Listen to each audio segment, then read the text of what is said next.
दोस्तों नमस्कार। संविधान संशोधन के तहत अभी तक 2 वीडियो बन चुका है और उस दोनों वीडियो में आपको सिर्फ इतना बताया गया है कि संविधान संशोधन कैसे होता है, हमारे संविधान में उसकी संशोधन करने की क्या प्रक्रिया है, हमारे जो संविधान के निर्माता है उसने हमारे संविधान को संशोधन करने की क्या तरीका है, कितने प्रकार संशोधन कर सकते हैं, इन सब बारे में वहां पर बताया गया है। वो सिर्फ 2 वीडियो के तहत में, ठीक है। तो और आज हम लोग देखेंगे संविधान संशोधन जो आज तक जितना हुआ है, यानी जिस दिन से संविधान संशोधन शुरू हुआ है, जिस दिन से संविधान, आप तो पहले ही समझेंगे कि संविधान लागू 1950 में हुआ। इसके बाद पहला संशोधन से लेकर अभी तक प्रेजेंट में जितना संशोधन हुआ है संविधान में, उन सारे के बारे में हम लोग जानकारी हासिल करें, लेकिन सबको नहीं लेंगे। जो महत्वपूर्ण संविधान संशोधन हुआ है हमारे देश में, हम उन्हीं के बारे में चर्चा करेंगे, देखेंगे, जानेंगे। इसे भी एग्जाम पॉइंट व्यू से देखना है, सबको जान के क्या करना है। जो लगता है कि एग्जाम पूछा जाएगा, इंपॉर्टेंस है, उन्हीं के बारे में जानने की कोशिश करेंगे। दोस्तों याद रखिएगा कि ये बताने की खैर यहाँ पर आवश्यकता नहीं है, लेकिन फिर मैं बता रहा हूं कि संविधान संशोधन भाग 20 अनुच्छेद 368 यानी 368, भाग 20 368 और संविधान संशोधन का जो प्रक्रिया है वो हम दक्षिण अफ्रीका के संविधान से लिए हैं। इन 3 चीज को याद रखेंगे। एक तो आपको भाग 20, दूसरा अनुच्छेद 368 368, और जिस देश से संविधान संशोधन ग्रहण किए हैं इसका नाम है, उस देश का नाम है दक्षिण अफ्रीका। या दक्षिण अफ्रीका संविधान से हम संविधान संशोधन की प्रक्रिया को लिए हैं। तो आज हम लोग कोशिश करेंगे कि 2-4 संविधान संशोधन जो हुआ है हमारे देश में, उन सब के बारे में जानने के लिए। तो कहने का मतलब स्टार्टिंग का 2-4 संविधान संशोधन को देखेंगे, ढेर अधिक नहीं देख सकते हैं एक दिन में, लेकिन ये जो संशोधन है कई पार्ट में आएगा। तो प्रथम संशोधन जो हुआ था संविधान का, वो हुआ था 1951 में। दोस्तों ध्यान रखेंगे, 1951 में हमारा संविधान का प्रथम संशोधन हुआ। दोस्तों इस बात को याद रखेंगे कि संविधान लागू हुआ 26 जनवरी 1950 को, और 1 साल बाद 1951 में हमारा प्रथम संविधान संशोधन हुआ। और मेन मुद्दा क्या था? भूमि सुधार। यानी जमींदारी प्रथा जो चलते आ रही थी, उस जमींदारी प्रथा को समाप्त करना था और भूमि सुधार लागू करना था। इसीलिए जब संविधान निर्माण हुआ था उस समय हमारे पास 8 अनुसूचियां थी। इसी संशोधन के तहत में एक 9वीं अनुसूची को जोड़ा गया और विषय क्या था? भूमि सुधार कानून। ठीक है, भूमि सुधार कानून के तहत में नवीन अनुसूची को जोड़ा गया अपने संविधान के तहत में, और इस भूमि सुधार कानून को चुनौती दे ना पाए कोई न्यायालय में, इसलिए 2 अनुच्छेद को जोड़ा गया, वो 31 का क और 31 का ख। ध्यान रखेंगे, भूमि सुधार कानून को न्यायालय में चुनौती ना दे पाए, इस वजह से 2 अनुच्छेद जोड़ा गया, वो है 31 का क और 31 का ख। ठीक है, एक अनुसूची जोड़ा गया, 9 अनुसूची जोड़ा गया। ठीक है, इतना सबसे इंपॉर्टेंट यही चीजें हैं। आपसे पूछा जाएगा कि 9वीं अनुसूची किस संशोधन के तहत में जोड़ा गया है? याद रखेंगे, प्रथम संशोधन 1951 में। ठीक है, और विषय क्या था? भूमि सुधार कानून। ठीक है, अगला एक चीज और ध्यान रखेंगे इस पर, वाक एवं अभिव्यक्ति स्वतंत्रता। वाक एवं अभिव्यक्ति की स्वतंत्रता आपको पता है 19 का एक का क में दिया हुआ है का मूल अधिकार पर इसमें उचित प्रतिबंध लगाया गया था। यानी कुछ इस पर उचित प्रतिबंध लगाया गया था, किस पर? 19(1) का क, जिसमें है वाक एवं अभिव्यक्ति की स्वतंत्रता। ठीक है, तो मेनली आपको याद क्या रखना है? नवीन सूची और भूमि सुधार कानून। ठीक है, प्रथम संविधान संशोधन 1951 में। दूसरा आपके पास यहां पर लिखा हुआ है 7वां संविधान संशोधन 1956। तो आप बोलेंगे क्या कि आप दूसरा, तीसरा, चौथा, 5वां आपके इंपॉर्टेंस नहीं है, 6ठा तक कोई इंपॉर्टेंस नहीं है। आप डायरेक्ट आइए 7वां पर। ठीक है, ये कब हुआ था?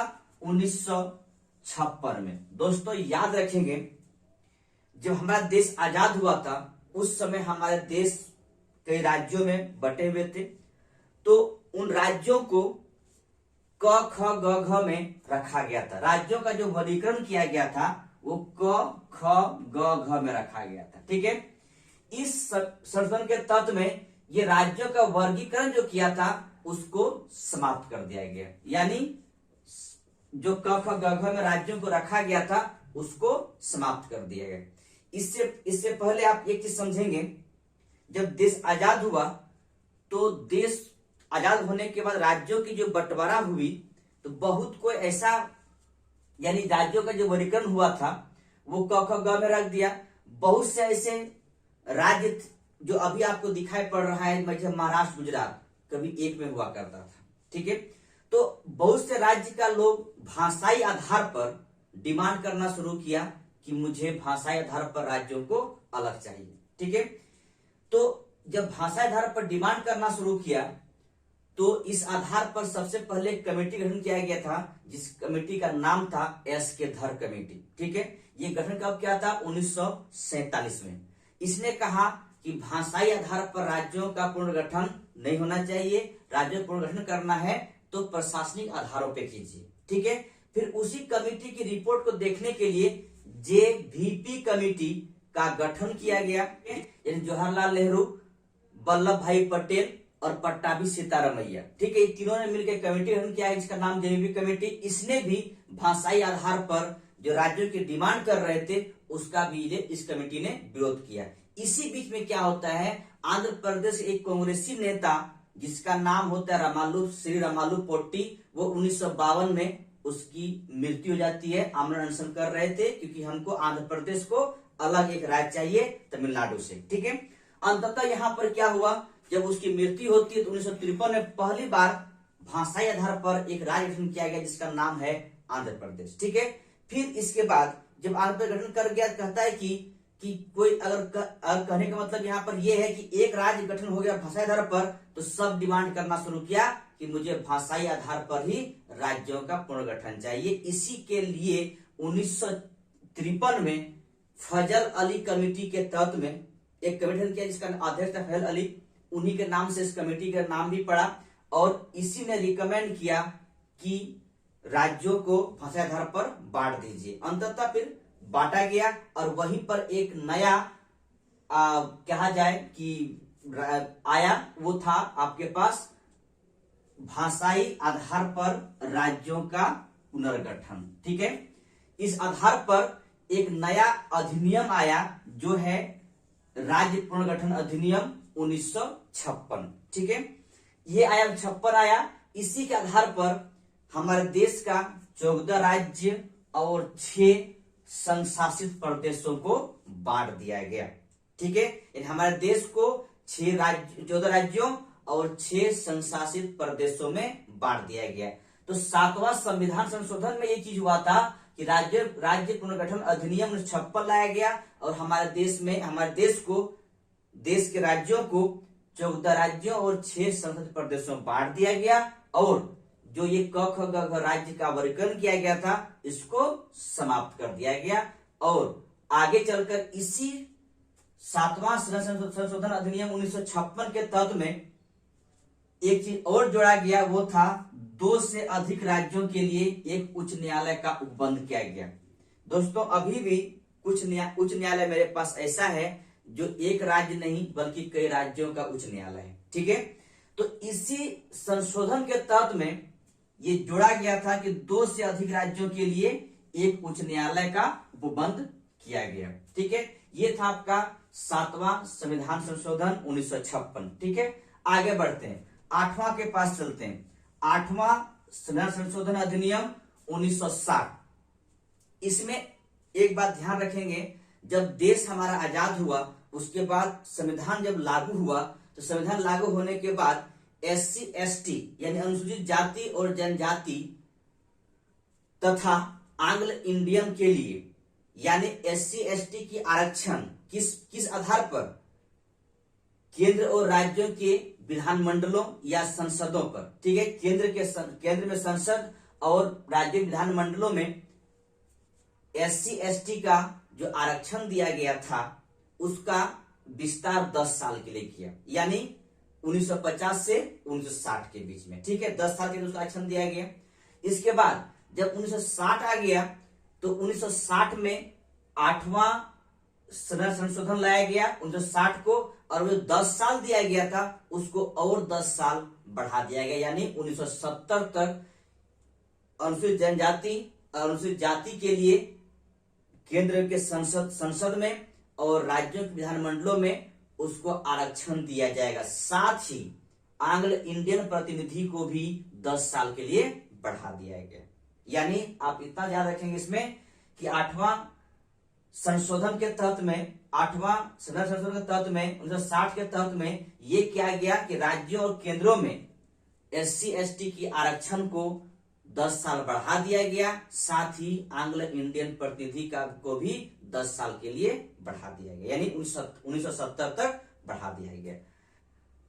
दोस्तों आगे बढ़ते हैं और देखिए 9वां संशोधन 1960 में प्रथम अनुसूची में परिवर्तन किया गया और एक संधि हुआ था 1958 में पाकिस्तान भारत के बीच में। इसी संधि को अपनी प्रारूप देने के चक्कर में क्या हुआ, दो जगह खासकर बेरुबारी और खुलना को पाकिस्तान को सौंप दिया गया। 9वां संविधान संशोधन 1960 में। ठीक है, हम लोग आगे बढ़ते हैं। 10वां संविधान संशोधन इसके तहत में, और ये कब हुआ था 1961 में। इसके तहत में एक चीज याद रखेंगे, दादर नगर हवेली इसको क्या बनाया गया, केंद्र शासित प्रदेश यानी यूटी क्षेत्र इस संशोधन तहत में बनाया गया। दादर नगर हवेली को संशोधित प्रदेश के रूप में इसको स्थापित किया गया। और ये किसके पास था, पुर्तगालियों के पास था।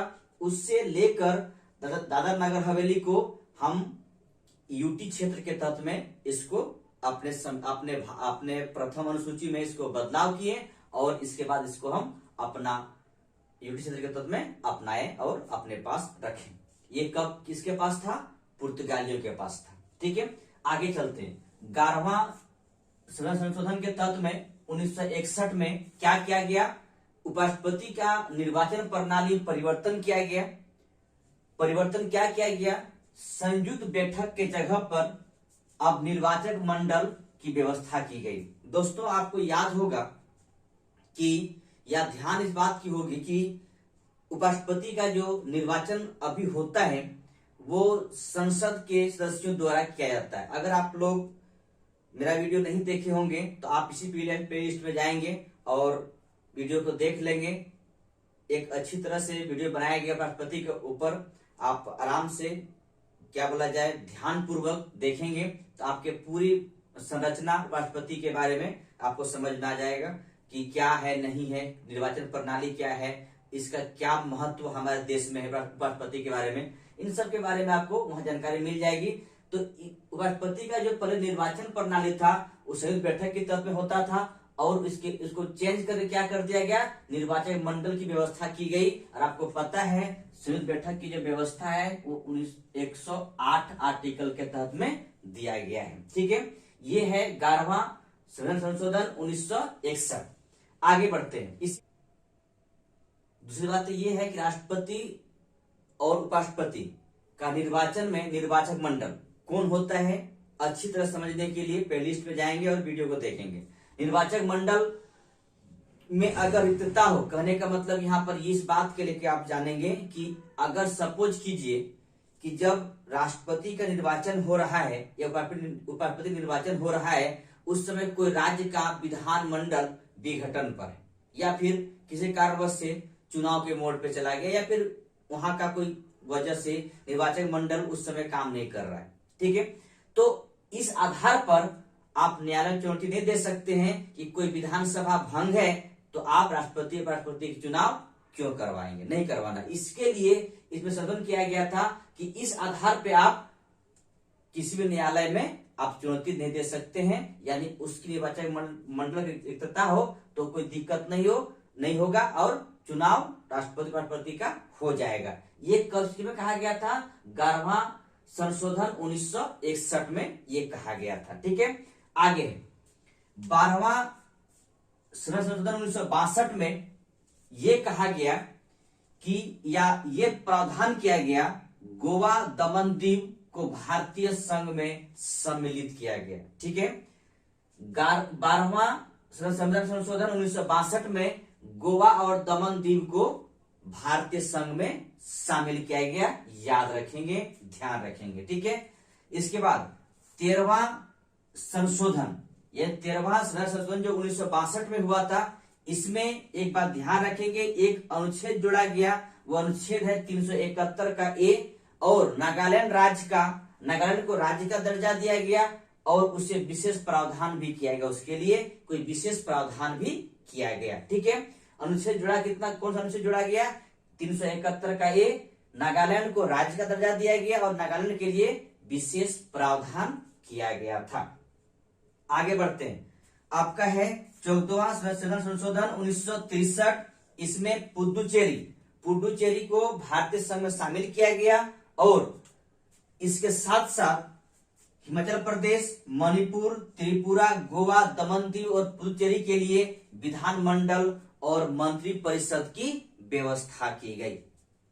दोस्तों, हम लोग एक से लेकर 14वां संशोधन 1963 के तक आए हैं और आगे भी हम लोग बढ़ेंगे और बढ़ते बढ़ते जो प्रेजेंट में जितना संशोधन अभी तक हुआ है उन सब के बारे में जानेंगे। लेकिन फिलहाल आज यहीं तक, फिर आगे हम बढ़ेंगे। ठीक है दोस्तों, ध्यान रखेंगे कि जितना संशोधन हुआ है सबको बताया जाएगा यहाँ पर, और जितने इंपॉर्टेंट संशोधन हुआ है वो तो बताया ही जाएगा। ठीक है दोस्तों, वीडियो अच्छा लगे तो लाइक, शेयर और सब्सक्राइब करेंगे। थैंक यू, धन्यवाद।